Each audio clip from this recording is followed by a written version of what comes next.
Bienvenue à vous, vous êtes devant votre télématin et nous sommes devant notre Olivia de Lamberterie. Bonjour Olivia. Devant notre Julia et notre Thomas Soto. Alors voilà, Olivia, on a besoin de vous ce matin parce qu'on ne sait jamais quel livre mettre dans sa valise. En plus, il en faut des pas très gros. Enfin, il y en a des gros et puis il y en a des pas très gros, c'est parfait. J'ai tous les volumes. Quand on part en vacances, et votre première sélection, je crois que ça va faire plaisir aux fans de la série à succès, la chronique de Bridgerton et également de Downton Abbey, c'est bien ça? Exactement, c'est une sorte de mélange un peu entre les deux, surtout de Bridgerton, puisque ça se passe pendant la Régence anglaise, donc début du 19e siècle.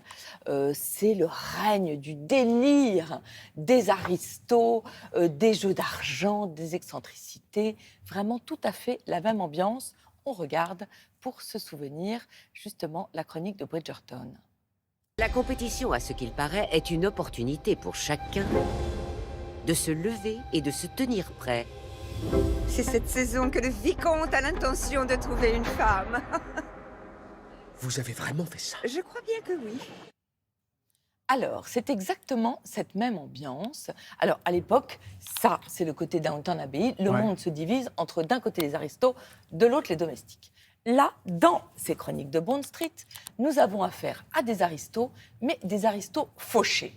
Ils sont nés, comme on dit, avec une petite cuillère d'argent dans la bouche, sauf que là, ils n'ont plus de petite cuillère et de toute façon, ils n'ont rien à mettre dedans. Vous avez la lady, elle a 70 ans, elle est un peu voleuse, est obligée, donc elle va chez son cousin très riche et elle se fait prendre la main dans le sac, la main dans la valise parce qu'elle a piqué des chandeliers en argent. Oh, dis donc. Elle est honteuse, elle retourne à Londres et là, elle est au parc, à Hyde Park, et elle voit passer un beau colonel. Elle se rend compte qu'il est comme elle, il a des habits très chics, mais très reprisés, vraiment qui datent d'une autre époque.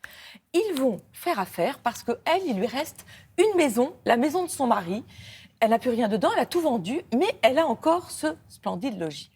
Elle s'installe avec le colonel, et puis ils vont trouver aussi une veuve désargentée, une dame qui a été abandonnée. Bref, ils se regroupent comme ça, une petite bande d'aristos, avec une idée géniale.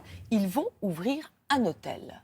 Alors, qu'est-ce qu'il y a pire à l'époque de la Régence que d'être fauché pour un aristo? Ouvrir un hôtel. Travailler, exactement. Ça ne se faisait pas du tout. Ça ne se fait pas du tout. Et leurs familles sont absolument furieuses.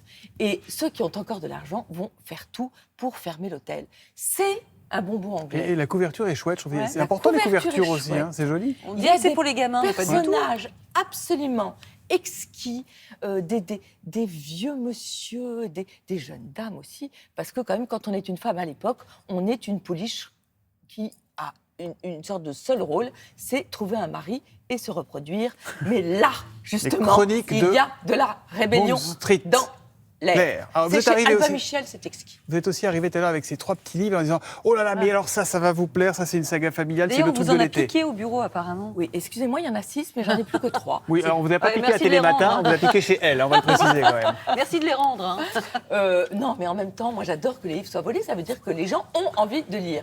Donc c'est toujours une bonne nouvelle. Blackwater, regardez la beauté de ces livres qui sont entièrement fabriqués en France. Il y en a donc 6. C'est une saga écrite par Michael McDowell, qui est un grand scénariste. Il est notamment le scénariste de Beetlejuice, de Tim Burton.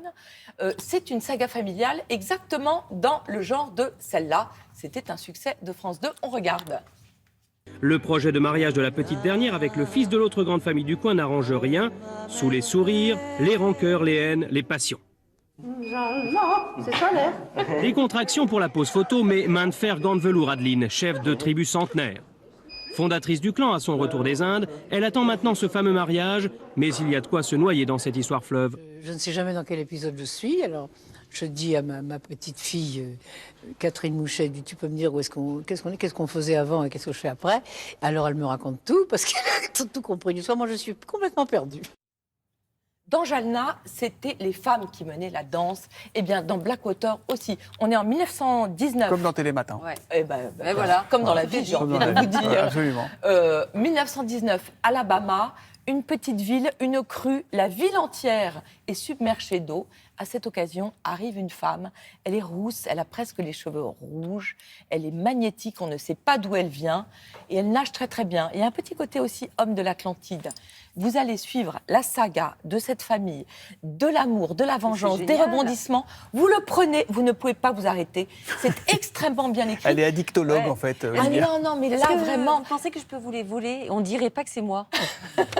Alors, personne ne le saura. C'est pas que vous allez les voler, je vous les Oh, offre.